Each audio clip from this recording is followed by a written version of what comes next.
Ces initiatives, je pense que ce sont des initiatives qui vont énormément aider la République démocratique du Congo particulièrement, mais en général l'Afrique. Nous sommes confrontés à des défis sécuritaires. J'ai parlé de mon pays, mais il n'y a pas que mon pays.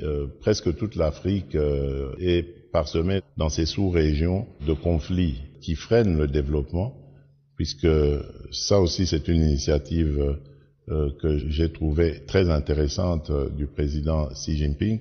Et donc, nous avons besoin que la Chine nous accompagne dans la recherche de la paix, avec sa position au niveau du Conseil de sécurité, mais également dans le développement. Et là, elle est déjà très active sur le continent africain en investissant dans les projets d'infrastructure.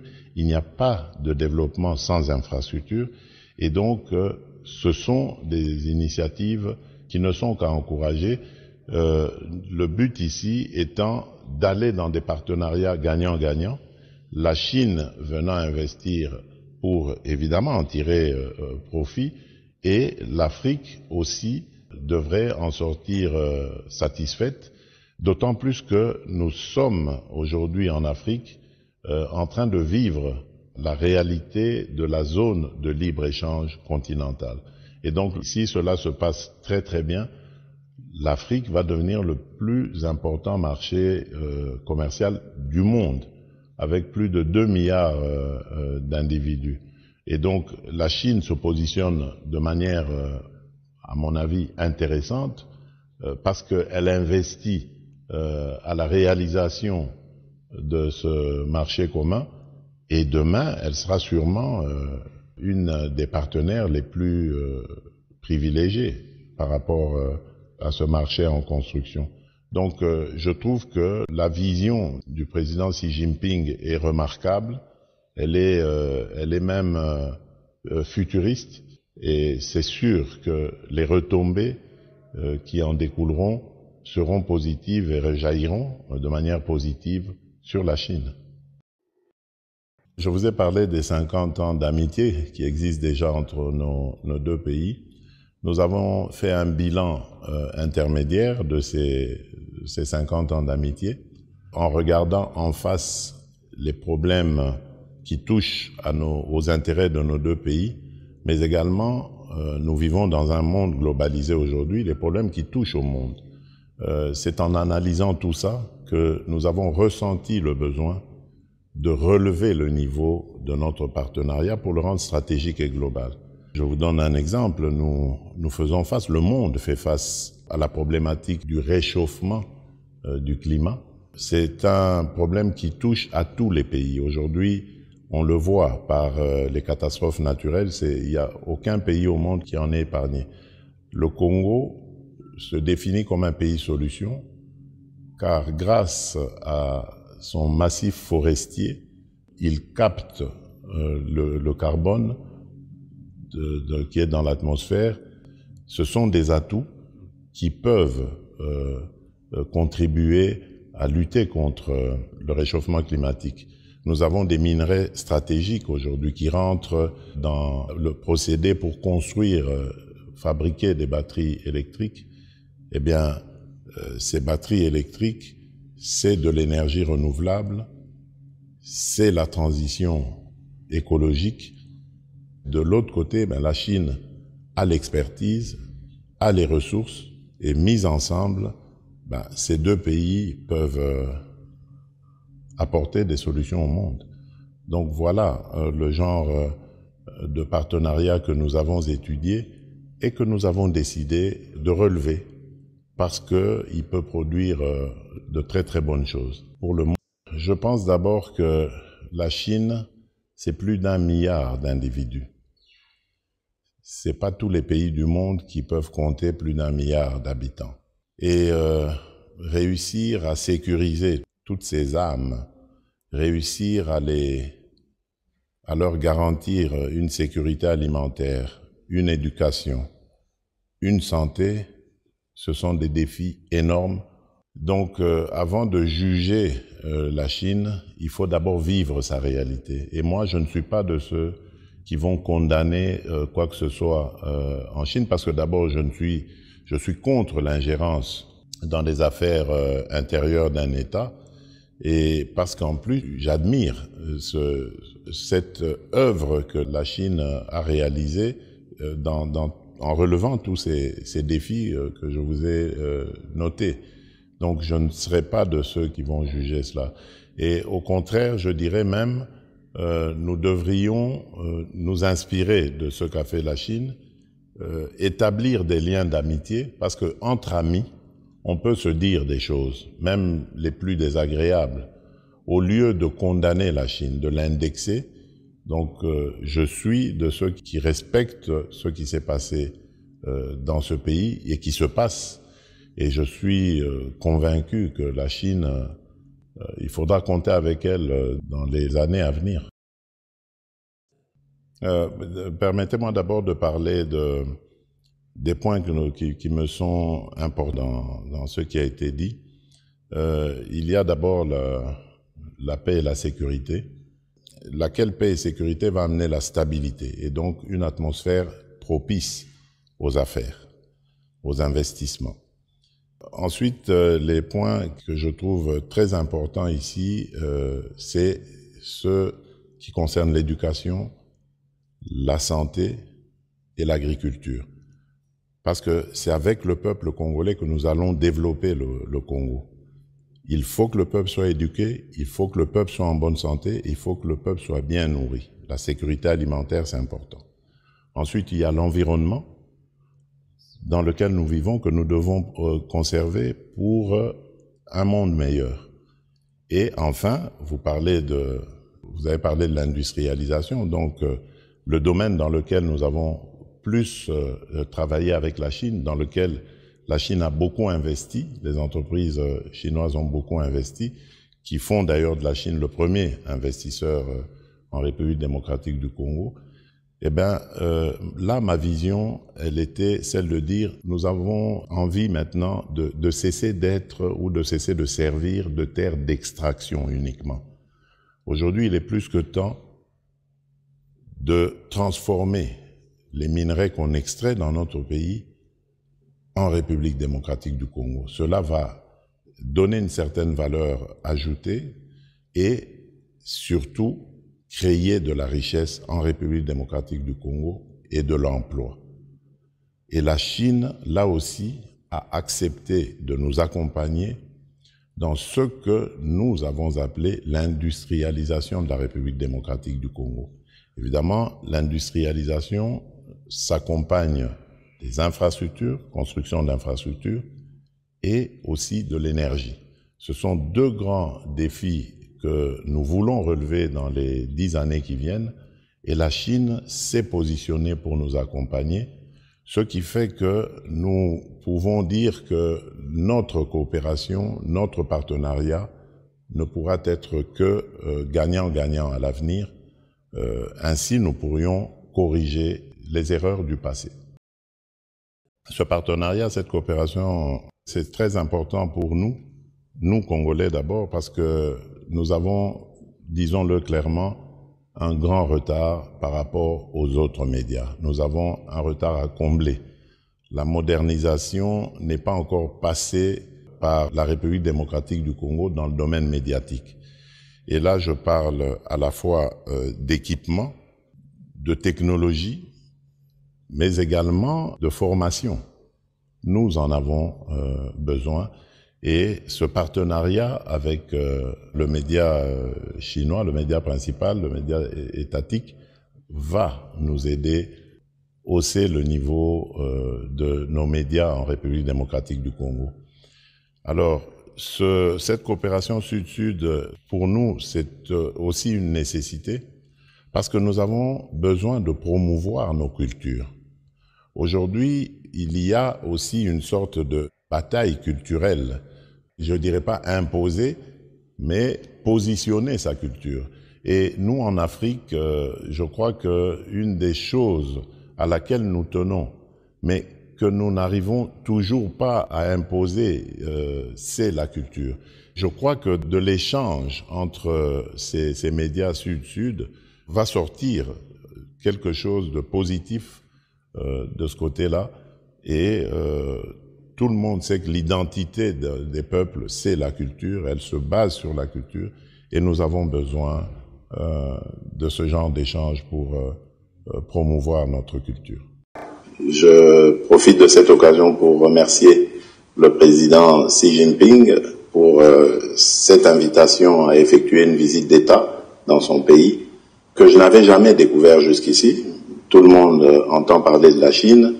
Moi, depuis tout petit, je sais que nous avons aujourd'hui une cinquantaine d'années de partenariat, d'amitié. Donc c'est une très très belle impression que j'ai. L'accueil était chaleureux, le pays est magnifique. Toutes les villes que j'ai visitées sont très très belles, modernes. Je dis bravo à la Chine d'avoir réussi sa modernisation. Parce qu'il ne faut pas oublier que dans les années 60, la Chine et la République démocratique du Congo étaient plus ou moins au même niveau économique. Et le bond que la Chine a fait est impressionnant. Et ce modèle est vraiment un modèle que je voudrais imiter, que je voudrais dupliquer dans mon pays. C'est pour ça que j'apprécie énormément ce que j'ai vu ici. Mr. President, during your trip to Beijing, we noticed that you laid wreaths to the martyrs of the Chinese Revolution. You also visited the CPC Museum. Why did you go to those places? How do you like those places? What's your takeaway from those visits? Tout simplement parce que il y a comme une similarité entre l'histoire des deux pays. La Chine a connu la pauvreté, nous aussi. La Chine a connu la famine, nous aussi. Mais en même temps, la Chine a des atouts sur lesquels elle a su surfer pour sortir de tout cela. Et c'est pour ça que c'est un modèle qui inspire. De venir voir ici comment la Chine a fait me tenait à cœur. Et c'est pour ça que ça m'a beaucoup intéressé d'être ici, de vivre la réalité, la palper des doigts. Compte rendu de la 100e réunion du Conseil des ministres. Son Excellence, Monsieur le Président de la République, chef de l'État, Félix Antoine Tshisekedi Tshilombo a présidé à la Cité de l'Union africaine la 100e réunion du Conseil des ministres du gouvernement de la République ce vendredi 2 juin 2023. 5 points étaient inscrits à l'ordre du jour, à savoir 1. Communication de son Excellence, Monsieur le Président de la République, chef de l'État. 2. Point d'information. 3. Approbation d'un relevé de décision du Conseil des ministres. 4. Examen et adoption d'un dossier. 5. Examen et adoption d'un texte. La communication du Président de la République. La communication du Président de la République, chef de l'État, a porté essentiellement sur 4 points, à savoir de la visite d'État effectuée en République populaire de Chine. Le Président de la République a fait la restitution aux membres du gouvernement du déroulement de sa visite d'État effectuée à l'invitation de son homologue, Président de la République populaire de Chine, son Excellence Xi Jinping, à Beijing, capitale de la Chine, du 24 au 29 mai 2023. Il a indiqué que cette visite a été l'occasion de passer en revue l'état des relations historiques et d'amitié qui lient nos deux pays depuis 51 ans, d'en favoriser la mue vers un partenariat de coopération stratégique globale en agréant ensemble en vue de la matérialisation effective, la revitalisation de la commission mixte de coopération économique et commerciale Chine-République démocratique du Congo, cadre de définition et d'appréhension par excellence de tout partenariat. Dans les faits, outre les questions régionales et internationales d'intérêt commun et la volonté communément affichée de se soutenir mutuellement dans la défense des intérêts fondamentaux de chacun, les échanges entre les parties ont essentiellement porté sur le renforcement de la coopération des vastes domaines que sont l'énergie, l'éducation, la santé, les mines, les finances publiques, la sécurité et le numérique. À propos de l'expérience de ces dernières années en matière de commerce et d'investissement, le Président de la République a, avec son homologue, noté la nécessité d'encadrer notre coopération par une bonne coordination. Cela exige aux deux parties de travailler ensemble pour que ce partenariat public puisse être toujours gagnant-gagnant. L'objectif de cette approche est de consolider et d'élargir davantage la coopération sino-congolaise en s'appuyant sur des bases saines garantissant les principes de respect mutuel, d'équité et de transparence profitables à la fois au peuple congolais et au peuple chinois.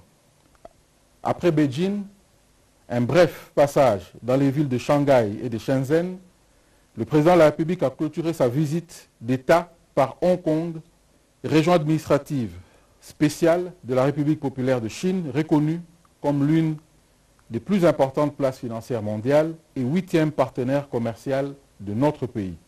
Sur place, il a eu des échanges avec Li Jiashao, chef du gouvernement de Hong Kong, les membres de l'exécutif local ainsi que les responsables de la bourse de Hong Kong afin d'approfondir les relations et diversifier nos sources d'investissement extérieurs. Au vu des enjeux futurs émergents de cette visite, le président de la République a chargé le gouvernement, à travers le Premier ministre, avec l'appui du vice-premier ministre, ministre des Affaires étrangères et de la francophonie, d'œuvrer à la matérialisation effective de ce partenariat stratégique en collaboration avec son cabinet. Il a insisté sur le fait que, durant les travaux de la commission mixte bilatérale revitalisée, les négociateurs de la République démocratique du Congo soient vigilants et fassent valoir adéquatement par-dessus tout l'intérêt national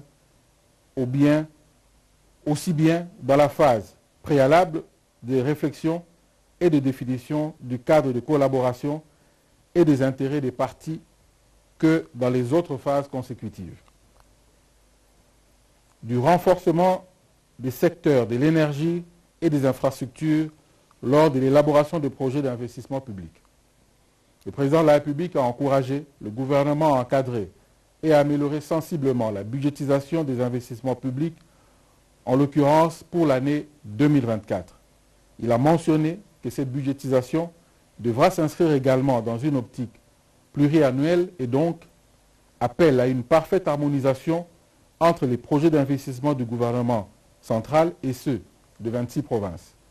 Le président de la République a souligné l'importance à accorder aux projets d'investissement public dans les secteurs de l'énergie et des infrastructures qui sont les secteurs structurants.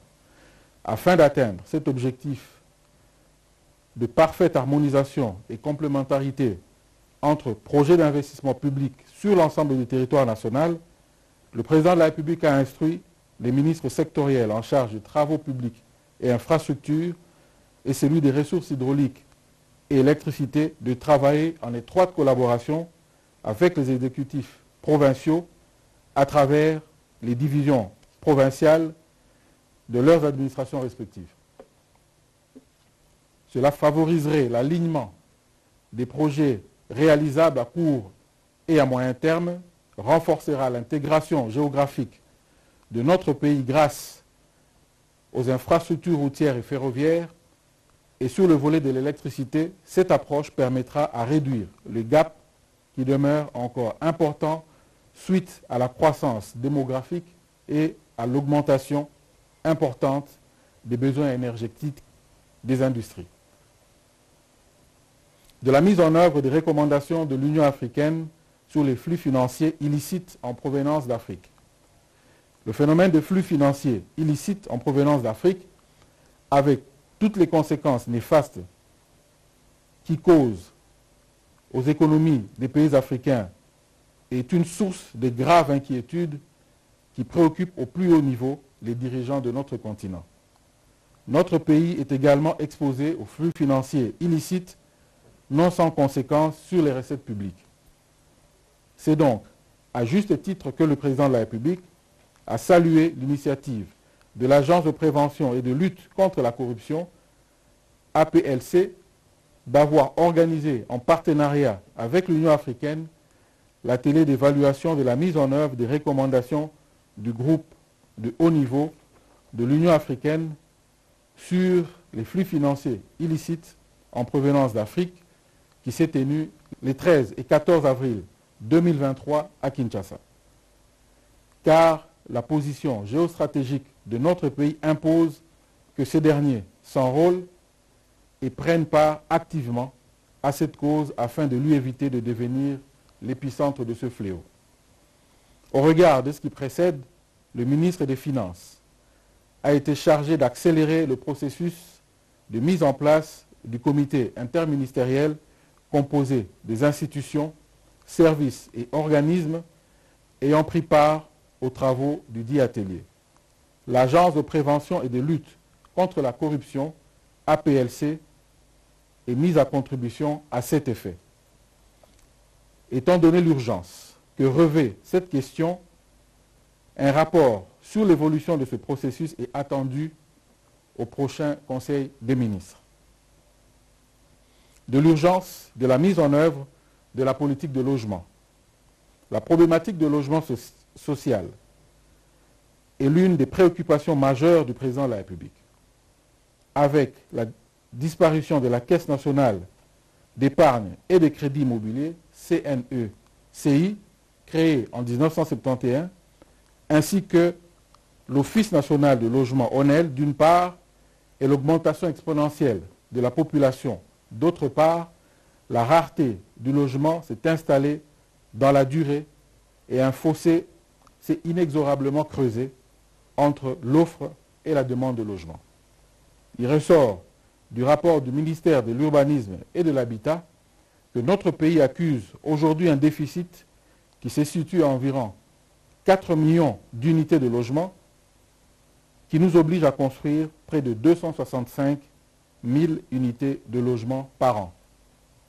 En guise de réponse, il a été mis en place 3 établissements publics, à savoir l'Agence congolaise de promotion immobilière, ACROPRIM, qui est l'organe technique chargé d'assurer la construction des logements décents et à des prix abordables, de gérer et de réhabiliter le patrimoine immobilier du domaine privé de l'État.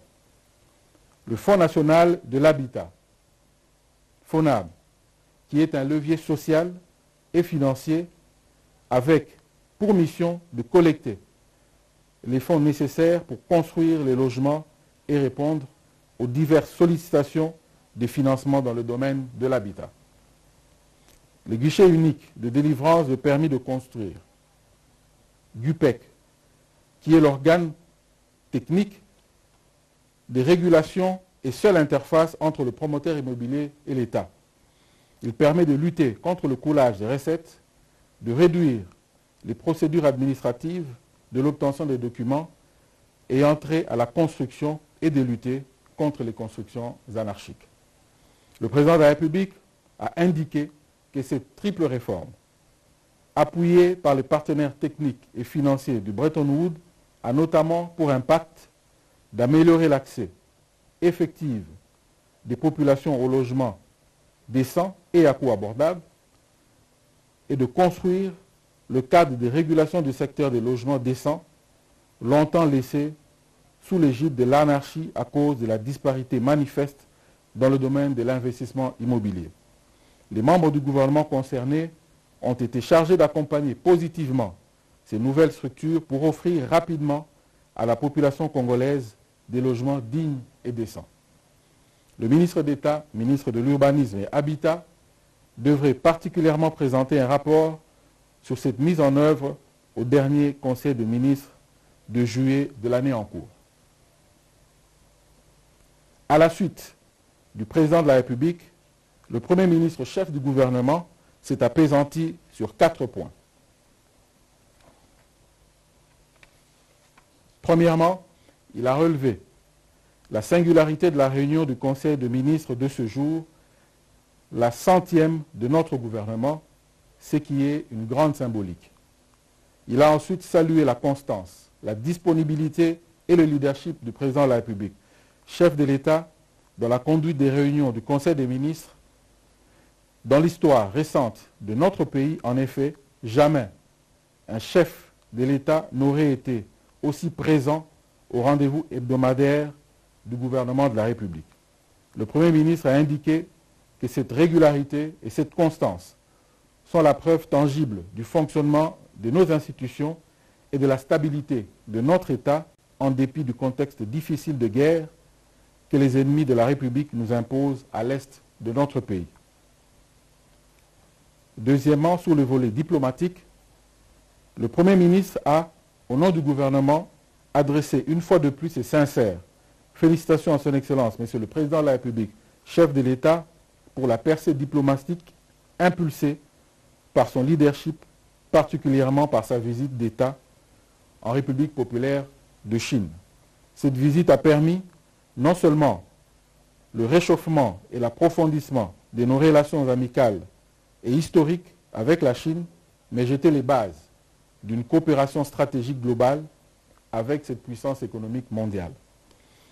Dans le même registre, il a informé le Conseil d'avoir eu l'honneur de représenter le 29 mai 2023 le chef de l'État à l'investiture du 7e président démocratiquement élu de la République fédérale de Nigeria.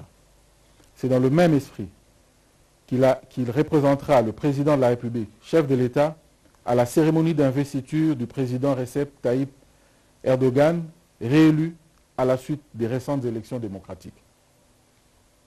Troisièmement, le Premier ministre a fait le compte-rendu de la mission gouvernementale d'assistance humanitaire aux populations du territoire de Calais qu'il a conduite dans les provinces du Nord Kivu et du Sud Kivu du vendredi 26 au dimanche 28 mai 2023.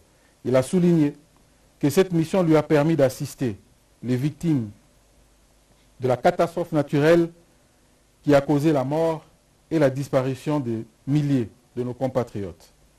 En marge de cette mission, il a également tenu des réunions des comités de sécurité des provinces du Nord Kivu, de l'Ituri et du Sud Kivu élargies aux députés nationaux et aux membres du gouvernement central.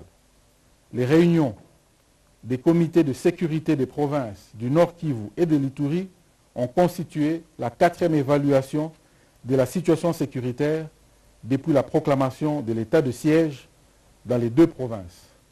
Les 2 réunions ont dégagé les avancées et les défis à relever, ainsi que les recommandations adressées au gouvernement de la République par les gouverneurs militaires. Dans la perspective de la tenue de la table ronde sur l'état de siège annoncé par le président de la République, chef de l'État, le Premier ministre a présidé la réunion préparatoire de la dite table ronde avec la participation des députés provinciaux ainsi que les forces vives des 2 provinces. Quatrièmement, le Premier ministre a informé le Conseil que les gouvernements français et congolais procéderont à la signature le 5 juin 2023 de la feuille de route franco-congolaise sur l'éducation en vue de sceller le partenariat redynamisé par la visite au mois de mars dernier à Kinshasa du président français. Point d'information, État et administration du territoire. Le vice-ministre de l'Intérieur, Sécurité et Affaires coutumières a présenté au Conseil le rapport sur l'État et l'administration du territoire national. Au cours de la semaine qui se termine, l'état d'esprit de la population a été marqué par les réactions et commentaires de l'opinion à la suite de l'examen à l'Assemblée nationale du projet de loi sur la répartition des sièges par circonscription électorale pour les élections législatives, provinciales, municipales et locales. L'attente des retombées de la visite de travail du chef de l'État en Chine, les réactions et commentaires de l'opinion autour de l'accord conclu entre le Haut Commissariat des réfugiés HCR, le Rwanda et la République démocratique du Congo pour le rapatriement des réfugiés. Dans le volet sécuritaire, le vice-ministre de l'Intérieur, Sécurité et Affaires coutumières a fait état de la dénonciation faite par la population de la présence des assaillants Yaka Mobondo dans la brousse située à Mongata, dans la commune de Maluku, à Kinshasa, et à la commune rurale de Bachongo, dans la ville de Kenge, précisément vers le village Office, où ils s'attaquent aux passants. toutes les dispositions sécuritaires ont été prises, notamment en appui au Conseil provincial de sécurité. Il a également évoqué les efforts de renforcement des dispositifs visant à faire face à la recrudescence du banditisme et à la criminalité urbaine, notamment à Kinshasa, avec le phénomène Kuluna, dans les provinces du Haut-Katanga et celles du Nord Kivu, avec les vols à main armée, et dans les provinces du Sud Kivu et Ituri, avec les kidnappings, barrages des axes routiers et attaques des sites miniers. Le vice-ministre de l'Intérieur, Sécurité et Affaires coutumières a terminé son rapport en invoquant les dégâts de la pluie diluvienne qui s'est abattue le 30 mai 2023 au village Patabamba en territoire de Moueka, province du Kasaï. Le bilan fait état de 80 ménages sans abri. Le Conseil en a pris acte. Situation sécuritaire. Complétant le vice-ministre de l'Intérieur dans le volet militaire, le vice-ministre de la Défense nationale a informé le Conseil que les forces armées de la République démocratique du Congo sont en alerte face aux terroristes M23 appuyés par l'armée rwandaise qui, dans leur velléité expansionniste, continuent leurs actions de déstabilisation dans le Nord Kivu avec l'objectif pour un assaut sur la ville de Goma. Il a été signalé le renforcement des troupes des militaires rwandais en provenance du Rwanda par le poste frontalier de Mwaru. À l'ouest, les forces loyalistes font face à la poursuite des incursions des assaillants Mobondo dans la commune de Maluku à Kinshasa en provenance du Kwango, Maïndombe et récemment dans le Congo central où ces miliciens ont été signalés dans la localité de Kimayala en chefferie de Funfu, territoire de Madimba. Le vice-ministre de la Défense nationale et ancien combattant a noté le retour progressif des Teke dans leur village suite à l'activation des activités fluviales, le trafic des bateaux et autres embarcations. Il a rappelé qu'à ce jour, 90 détenus, dont 11 militaires et 79 assaillants, sont encore entre les mains des services. Pour terminer, le vice-ministre de la Défense nationale et ancien combattant a rassuré de la détermination sans faille du gouvernement et du commandant suprême des forces armées de la République démocratique du Congo à ne ménager aucun effort pour rétablir l'autorité de l'État et la paix dans ces parties du pays en proie à l'insécurité. Le Conseil a pris acte de ce rapport. Situation sanitaire dans le pays. Rappelant la levée par l'Organisation mondiale de la santé le 5 mai 2023 de l'état d'urgence de santé publique de portée internationale du fait de la baisse significative du nombre de cas et des décès liés à la Covid-19, l'augmentation du nombre de personnes vaccinées et la faible amplitude des récentes vagues, le ministre de la Santé publique, Hygiène et Prévention a informé le Conseil de la convocation prochaine par le Premier ministre d'une réunion du comité multisectoriel de riposte contre la Covid-19. Il s'agira de statuer sur les mesures ci-après. Suppression des principales mesures édictées par le gouvernement par décret du Premier ministre du 8 octobre 2020 portant mesures barrières et sous le contrôle des textes voyages au point d'entrée, aéroports, ports, etc.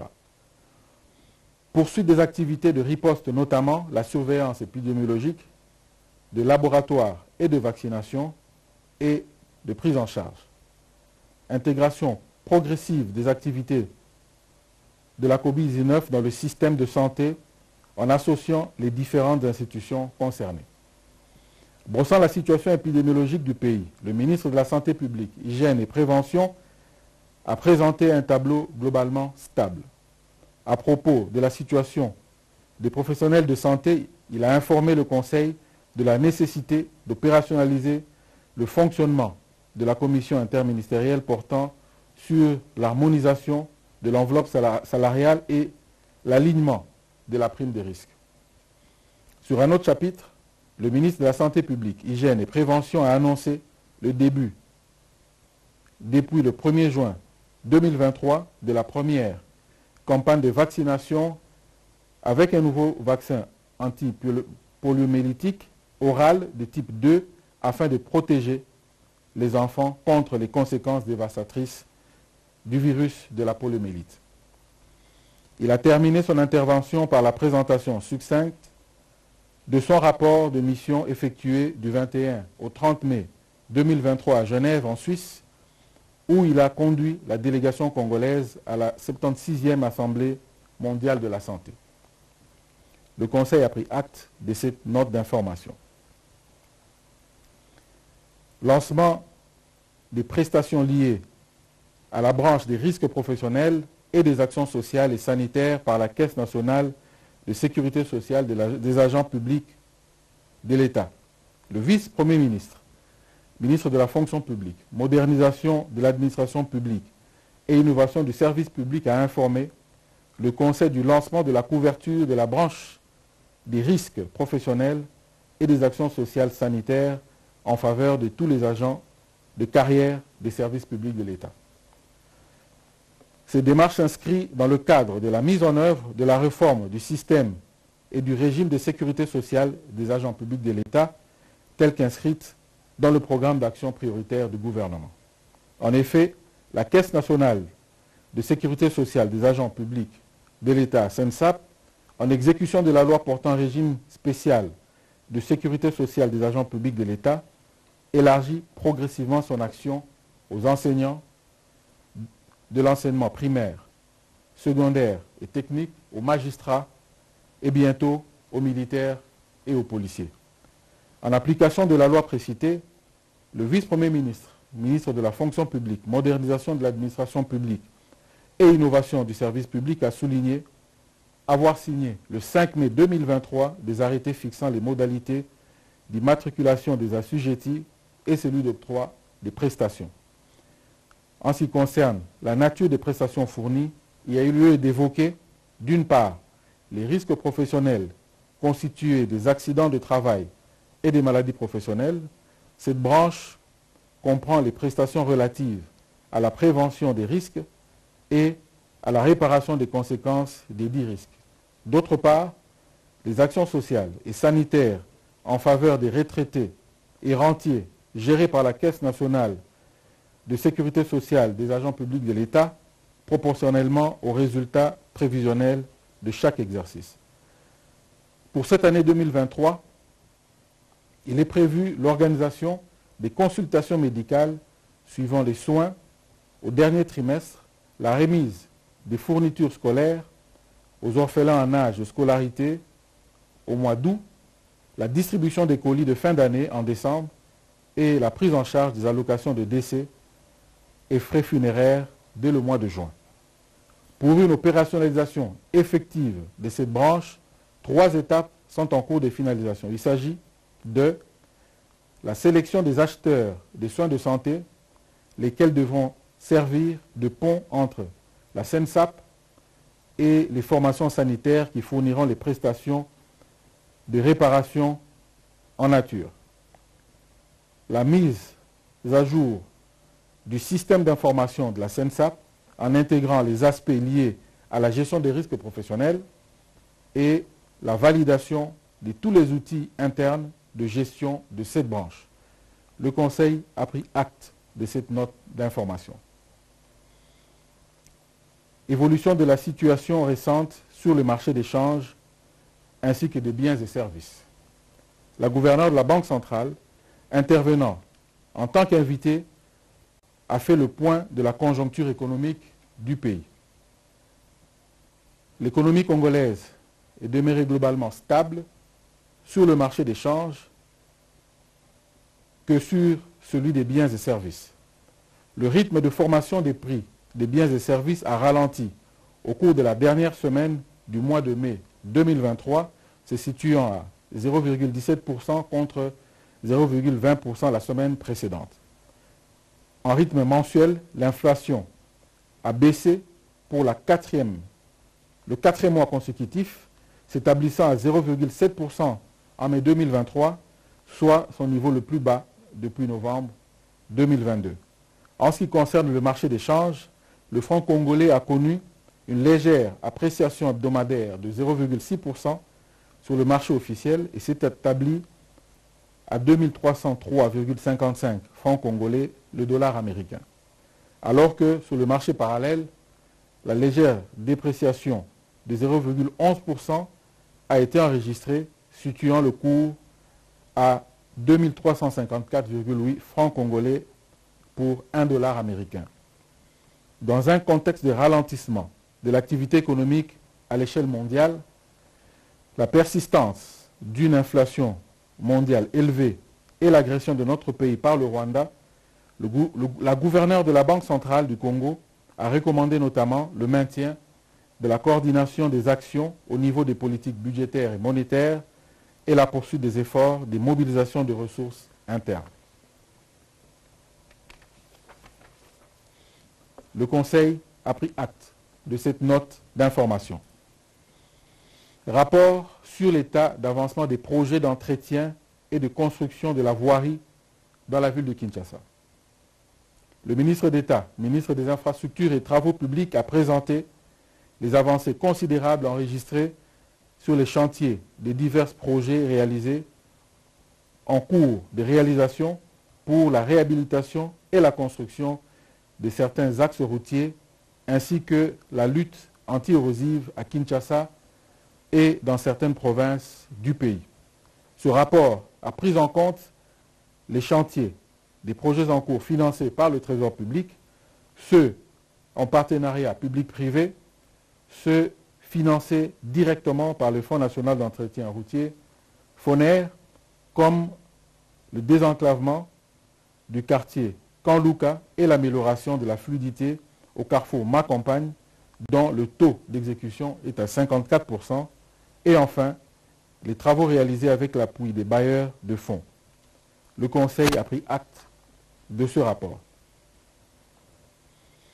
Aperçu du projet Krisnovich, un modèle de l'industrialisation pour la croissance et la diversification de l'économie et du développement rural.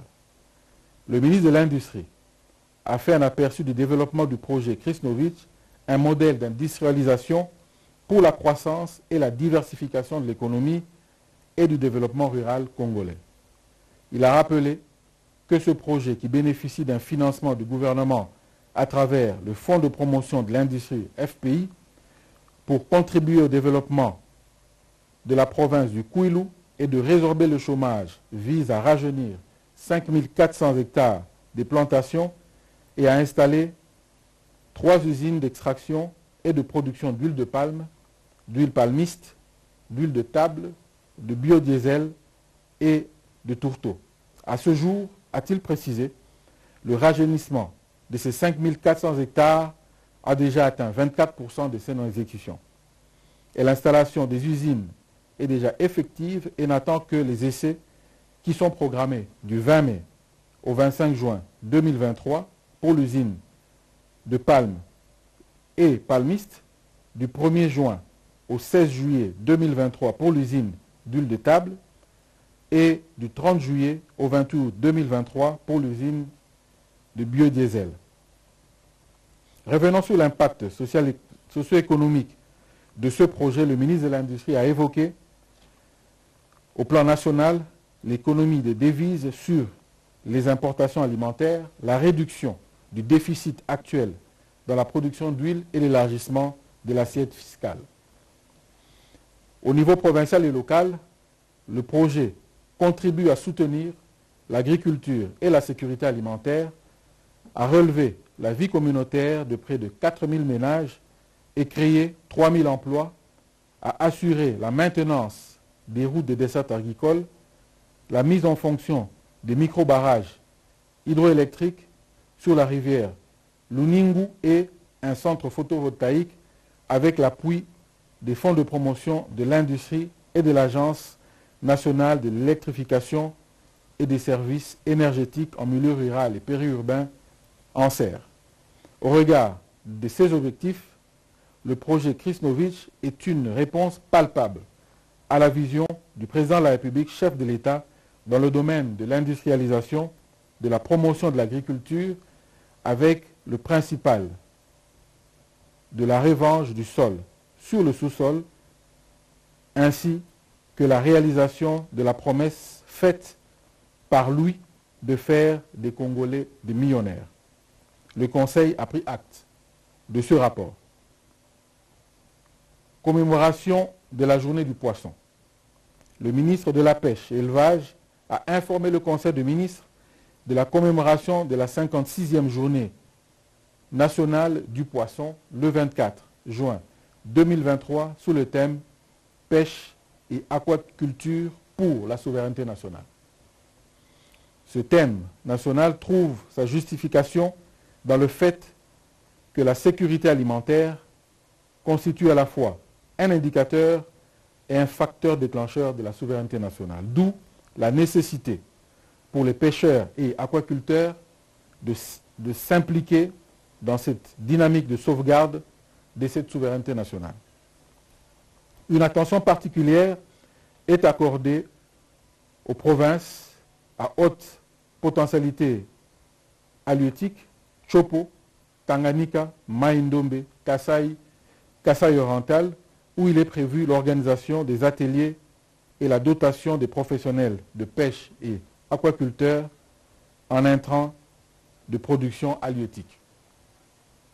Aussi, au travers des ateliers, les professionnels de pêche et aquaculture seront outillés et sensibilisés sur les techniques de production, le développement organisationnel des producteurs, la politique crédit-épargne, la transformation et la conservation des produits halieutiques, ainsi que la lutte contre la pêche non réglementaire. À Kinshasa, cette célébration sera marquée par l'inauguration du débarcadère intégré.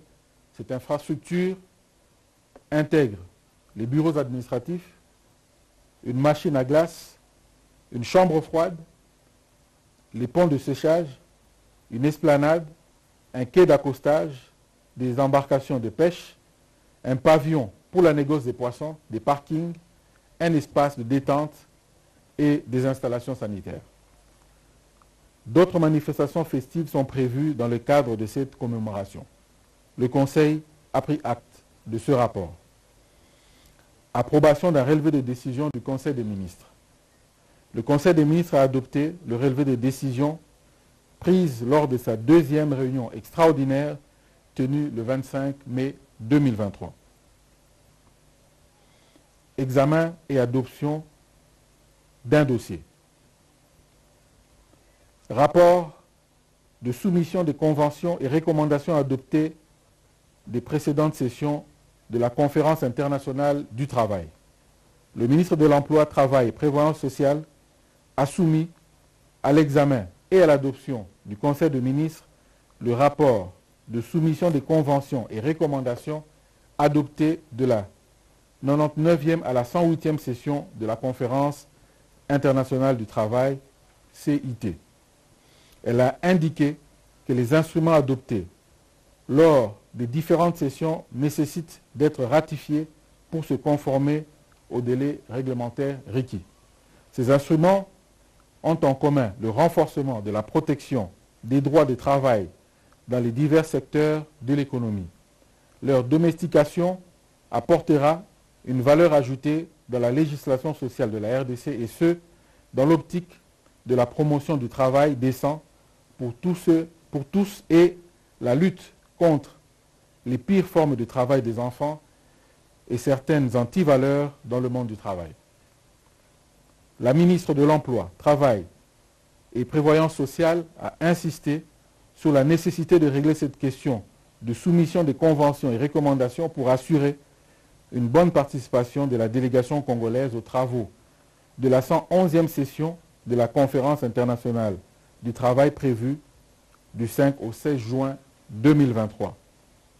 Elle a terminé son intervention en soulignant que les chefs d'État et de gouvernement des pays membres sont conviés à un forum de haut niveau consacré au lancement de la coalition mondiale pour la justice sociale le 15 juin 2023, dont l'objectif est de rassembler les mandants tripartites de l'Organisation internationale du travail, OIT, les organisations internationales et autres acteurs concernés afin d'intensifier les efforts déployés pour réaliser la justice sociale.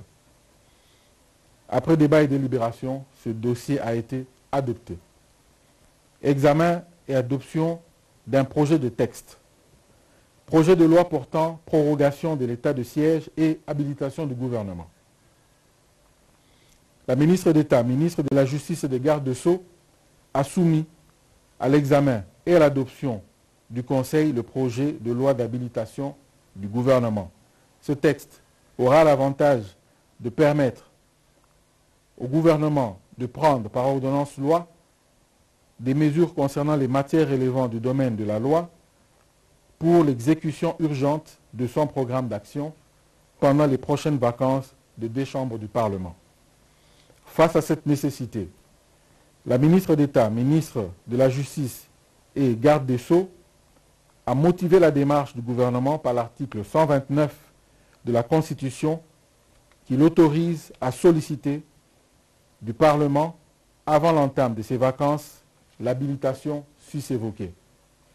Après débat et délibération, ce projet de loi a été adopté. Commencé à 13h25, la réunion du Conseil des ministres a pris fin à 17h55. Je vous remercie.